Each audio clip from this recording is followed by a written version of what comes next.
Байтерек монументи Нур-Султан Борбор шаарынын гана эмес, бүткүл Казакстандын символу болуп калган. Архитектуралык эстелик катары даңазалуу Байтерек таанымал болгонунан тышкарыда өткөндү тамырына катып, бүгүнкүнү жана келечекти баалаган мамлекетти чагылдырат. Бул уникалдуу имарат калаанын ортосунан орун алган. Аркамда Байтерек монументи. Нур-Султан шаарына келген туристтер жана шаардын меймандары бул жерге келип көрүп кетмейинче ыраазы болушпайт. Сиздер көрүп тургандай, Байтерек бул терек бак шекилинде.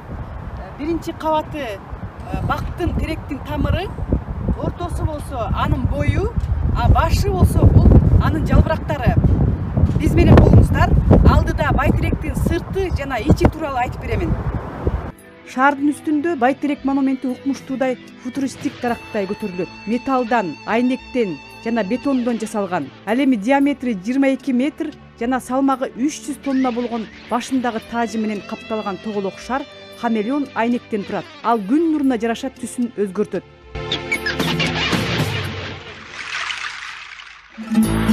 Байтеректин дизайны тарыхый тамырларга берилгендикте, жаңы келечекке карай ишенимдүү кыймылды да билдирет. Анда заманбап технологиялар менен руханий идеялардын гармониялуу айкалышы бар. Ааламды чагылдырган өмүр дарагы идеясына ылайык Байтерек ичи 3 зонага бөлүнгөн.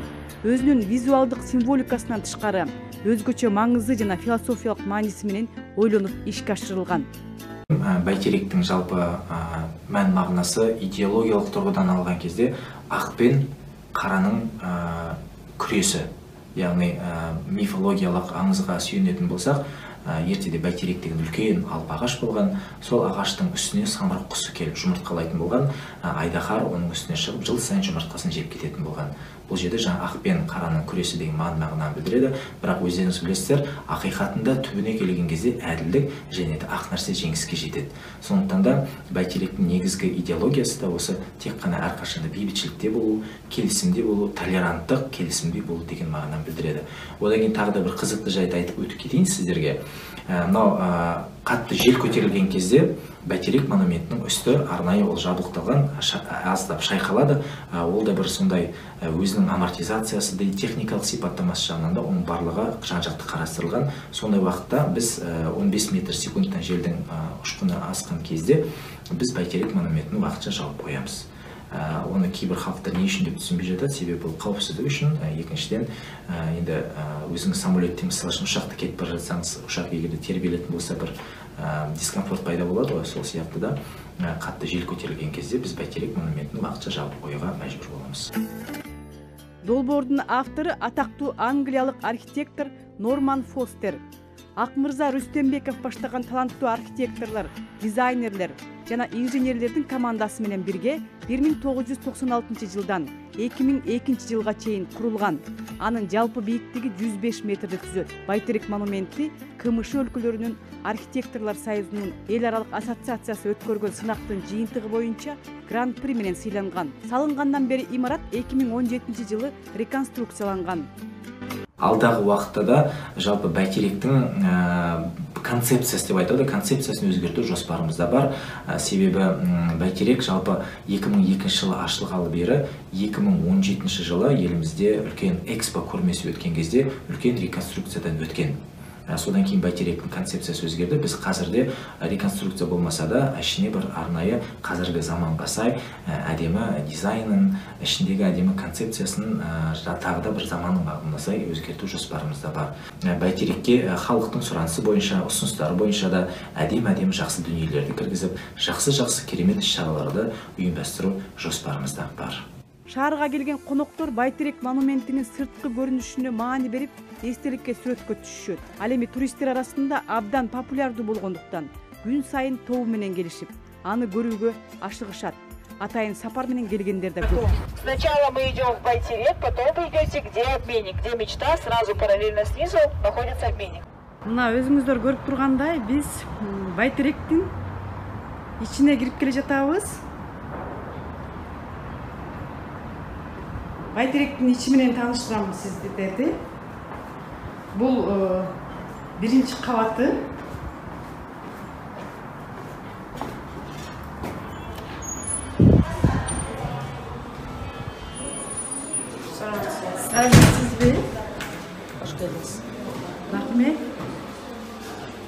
Мына сиздер көрүп турган бул биринчи кабат Байтеректин мына. Жаңы эле кирип келдик. Бул жерде чоң зал. Саякаттап келгендер көрүп жатышат. Лифт. Адатта бул жерге дем алыш күндөрү ушунчалык көп коноктор жана туристтер келет экен. Мына бул жакта болсо сувенирлерди саткан көркөм дүкөн бар экен. Бул жерде болсо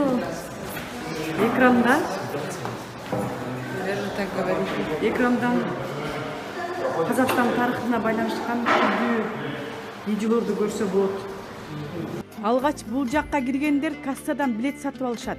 Андан соң ичи менен толук таанышышат. Биринчи кабатта Байтерек галереясы орун алган. Кире бериште бул жалтырак бюст Казак Республикасынын конституциясына арналган.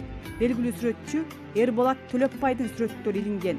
Ошондой эле казак элинин улуттук наркын чагдырган боз үй жана башка өзгөчө баалуу экспонаттар коюлган. Бул жерде Астана маңда убактында кыска кезде Олимпиада болгон. Сол кезде осы композициянын ичинде от жандырган болот. Ал арткы жагында биз көрүп турмуз кийиз үйдү, казак халкынын кийизи. Onun içinde Kazak halkının ultluk buyumları ornaşkan, dombra, және де ою өрнектелген көрпешелер. Ал эми бул көркөм буюмдар коюлган жер киргендерди өзүнө тартат.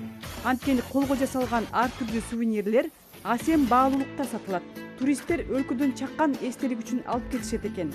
Көбүнчө туристтер кайсы товарларды сурайт? Көбүнесе биз магниттарды туристтер. Және де Байсадан келген туристтер тарелкаларымызды алып көптесе. Және де қазақтың национальный асықтары. Қазақстан өнімдерін көрсөтөсүз, ошолорго суроо талап жогорубу? Иә, суроо талап жогору. Қазақстан өнімдерінің тұрғанның бәрі Қазақстан өнімдері. За граница келетін заттар осылар ғана. Көздер, браслеттер. А так бәрі Қазақстанда өндіріледі. Осы брелок браслеттердің бәрі. Браслеттердің бар Қазақстандан жасалған? Иә. Бұл домбырадағы? Бұл Көкшетауда біздің туысымыз жасайды, осындай қол өнері жасайды. Эми Байтеректин эң кызыктуу жери болгон жогорку кабатка көтөрүлөбүз. Эл көп болгондо бул турган 2 лифтке кезекке да туруп калышат.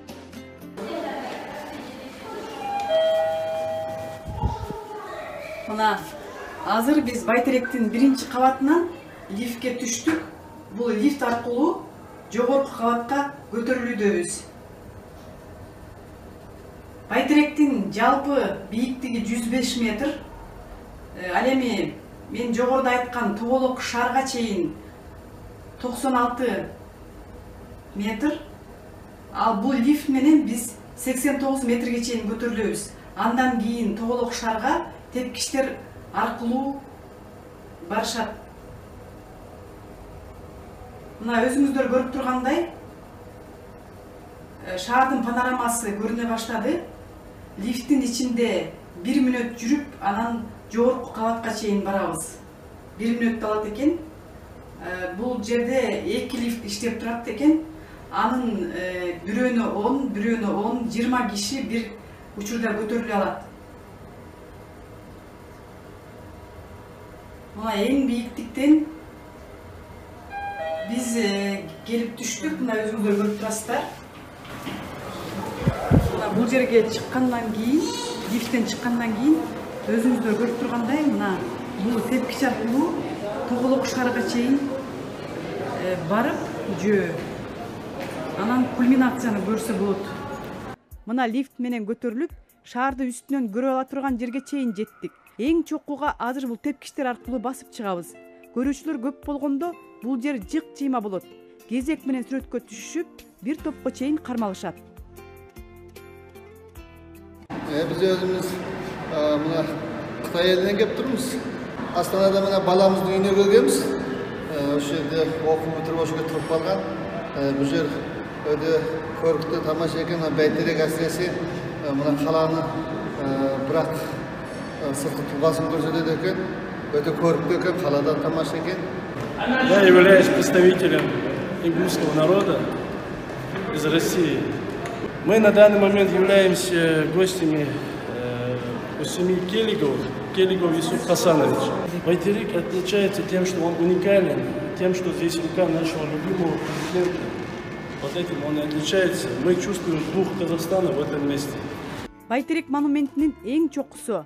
Бул жерде өлкө үчүн мааниси терең жана кенен предметтер бар. Комплексти куруу Нурсултан Назарбаевдин идеясы. Андыктан анын кол изи коюлган такта жана орнотулган тайгазан. Учурда биз Байтерек монументинин эң жогорку кабатында турабыз. Демек, Тоголок шаарынын ичинде бул жерге саякаттагандардын кульминациясы десек болот. Анткени дал ушул жерге келип, колун басышып, сүрөткө эстеликке түшүп анан чыгышат. Сиздер көрүп турган бул казан казак элинин меймандостугу жана берекенин белгиси. Ал эми бул трибуна сыяктуу орун Казак Республикасынын биринчи туңгуч президенти Нурсултан Назарбаев казак эли бейбутчулукта, тынчтыкта өнүгүп өссүн деген тилекте ушул жерге кол тамгасын баскан экен. Шаарды эң үстүнөн көрүү келгендерге рахат тартуулайт. Нурсултан Борбор калаасынын кооздугун жана кенендигин, өнүгүп өсүүсүн ушул жерден көрүп кубанышат. Анткени мурда Байтеректин айланасындагы имараттар мынча көп болбогон. Нурсултан калаасынын эң керемет гыймараттарынын бири Байтерекке балаларыбызды кыдыртып акелгенбиз. Байтеректин ерекшелиги бул эл ордамыздын эң басты, эң адеми гыймараттарынын бири. Бул гыймаратка балаларыбызды эл ордамыздын көркем жерлерин тааныстырып, эл ордамыздын үстүнөн кандай адеми экенин осы Байтеректен көрүүгө болот. Байтерек ар качан эңсеси бийик, эл ордамыз ортасында жаркырап тура берсин дейбиз. Burası çok tarihi. O noktada bir o kadar da Бул тарыхый жер экен. Ошону менен катар архитектуралык түзүлүшү да айкын көрүнүүдө. Дизайнынын түзүлүшү өзүн көргөзүп турат. Архитектура дегенибизде ага өзгөчө маани берген шаар. Ирээттүү болгондуктан үлгү боло турган калаалардын бири. Казакстандын үстүнөн бул жерди көрө алдык. Kazakistan'ın bir üst level olduğunu burada görmüş oluyoruz. Сыртынан караганда бир кичкентай сыяктуу көрүнгөн, но үстүнө чыксаң, күчтүү баары бүкүл каланын баары көрүнүп тур. Калада кандай административный нелер бар, солардын баары көрүнөт экен. Айнек шаардын ичинде атайын кафетерий жана чоң панорамалык залдар бар. Борборду бир көз карашта анын жаштыгынын жана сулуулугунун гүлдөшүндө көрүүгө болот. Жалпы негізі Байтерек өмір ағашы деп аталынады. Ол негізі 3 деңгейден тұрады: жер асты, жер үсті және аспан әлемінен. Жер астына жаңа Байтерек тамыры. Жер астындағы тамыр дегеніміз ол жаңа қазақ халқының өзінің тарихын құптайтыны және де осы тарихтың барлығы сол тамырында жатыр деген мағына. Жер үсті жаңағы әлемі ол жаңағыдай қазақ халқы сондай өзінің күш қуатымен тік тұр деп айтуға болады. Аспан әлемі жаңағыдай қазақ халқы тек қана қуанышпен жаңағыдай алдыға қарай, болашаққа қарай ұмтылып келе жатқан мемлекет деп тануға болады. Сфераның төменгі қабатындамыз. Оның жалпы диаметрі 22 метрді құрайды, салмағы 300 тонна. Байқасаңыз, бұл жұмыртқа негізі әйнектен жасалынған. Бұл итальяндық әйнек болып табылады. Яғни хамелеон деп аталынады бұл әйнек. Әрбір жаңағы күннің сәулесінің түскенінің арқасында жаңағы хамелеон әртүрлі түстерге енеді. Называем. Начинаем. Быйыл Байтеректин 20 жылдыгы кызуу белгиленип, көптөгөн салтанаттуу иш-чаралар өткөрүлдү. Ага чет элден келген коноктор да күбө болушту. Азыр да уланууда. Осы 20 жылдың ішінде Байтерекке миллиондаған туристер жан-жактан тек қана біздің елімізден ғана емес, барлық әлемнің түкпір-түкпірінен келіп Байтерек монументіне қонақ болып келді. 20 жылдың ішінде Байтеректің ішінде өте көптеген іс-шаралар өтті. Өте көптеген үлкен ел президенттерде, басқа да үлкен тұлғалар келіп қонақ болды. Жақында ғана Байтерек монументінің 20 жылдығына қатысты. Осы Байтерек монументінің алаңында Нұрсұлтан қаласы әкімдігінің ұйымдастыруымен іс-шара өтті, концерт өтті. Ол концертке еліміздің эстрада жұлдыздары өнер көрсетті. бәйтеректің келген қонақтар сол концертке келіп тамашалады. Сонымен қатар қазіргі таңда бәйтеректің 20 жылдығына байланысты біз апта сайын әртүрлі іс-шараларды ұйымдастырып отыруға тырысамыз. Мысалы үшін бүгін Алтын домбыра ұлттық өнер орталығының және де бәйтерек монументінің екеуінің арасында бірлесіп бәйтерекке 20 жыл және де соған 20 күй деген әдемі іс-шарамызды өткіздік. Яғни сол Алтын домбыра ұлттық өнер мектебінің шәкірттері келіп бәйтерек монументіне ең жоғарғы нүктесіне шығып, жас бүлдіршіндер өздерінің арнайы күйлерін бізге арнады. Сонымен қатар өздеріңіз білетіндей, мемлекет басшысы Қасым-Жомарт Тоқаев биылғы жылды балалар жылы деп арнайы айтқан болатын. Сол балалар жылының аясында ұлттық Алтын домбыра мектебінің жас шәкірттері, жас бүлдіршіндері бәйтеректің шыңына шығып өздерінің армандарын орындады, домбырамен күмбірлеген керемет күйлерін орындады. Өзгөчө эстелик ушунчалык популярдуу болгондуктан анын көчүрмөлөрү буга чейин Казакстандын дагы 2 шаарында орнотулган. Бәйтеректин 3 эседен ашык кыскарган көчүрмөсү өлкөнүн чыгышындагы Усть-Каменогорск шаарында жайгашкан. Монументтин эсте каларлык силуэти Казакстандын борбору Астананын 10 жылдыгына карата 50 теңгелик эстелик монетада да чагылдырылган. Ошондой эле Бәйтеректи казакстандык банкноттордон көрүүгө болот. Клара Кудайбергенова, Казакстан, Нур-Султан шаары.